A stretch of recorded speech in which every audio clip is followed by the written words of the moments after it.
It's been 10 years since Jay-Z dropped one of the most memorable albums in hip-hop. But before its release, Jay-Z announced it would be his last album. And with that one comment, Jay-Z caused mass hysteria in the music community. Now, with me today to talk about the impact of Jay-Z's album is our social media director, Julian, of course. What's going on, Damage? Let's talk about it, man. It's been 10 years. Man, he said, like he says in the song, perfect time to say goodbye till I come back like Jordan, wearing the 4-5. But yeah, man, 10 years, the Black Album, another classic Jay-Z album.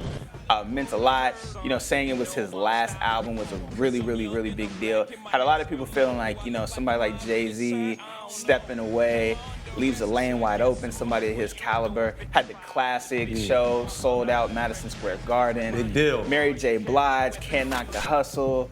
Just the whole thing inspired, you know, Encore inspired the DVD Fade to Black, where you got to see how the whole album was made. Just a very pivotal and big moment, you know, for hip hop itself. You had all the classic producers on it. You had Just Blaze on it. You had Ninth Wonder on it. You had Aqua on it, who did a lot of records on it. That's Kanye. a major, that's something very big. Like, this is very big, quote unquote, his last album. So the producers he's picking and people he's choosing to collaborate with, it's like these are the best of the best. I am the best rapper alive, and these are, and how I look at it, these have to be some of the best producers alive. Yeah, some of the best, you know, really to ever do it. A lot of people that some, you know, may not even look at as living legends, but like Ninth Wonder is a legend, you know, from the J Dilla era. He's done a lot of classic records. Down. Yep, and we actually have footage of, you know, Ninth Wonder talking about his contribution to Threats, which was a big song on that album. Just Blaze is a legend. Yeah. Kanye is gonna go down as one of, you know, the best producers to ever do it as well, you know.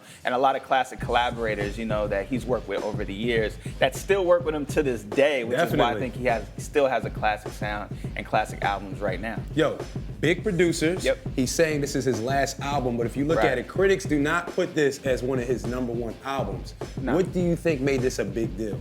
I think what made it a big deal is that, you know, where he went with it, the sound he took with it, he still was speaking to the times. One thing about Jay-Z is he really is a prophet with his lyrics. Like, he's speaking his real life. He's speaking for the times and for the culture, and I think it's exactly what people who get it.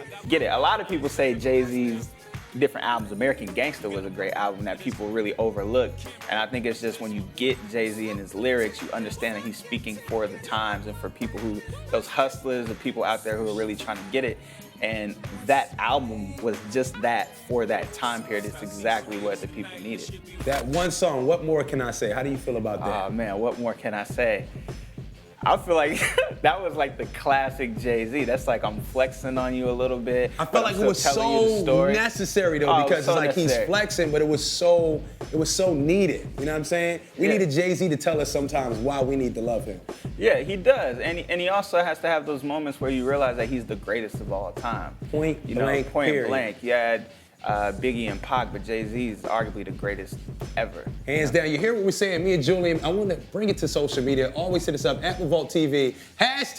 #Fade to Black.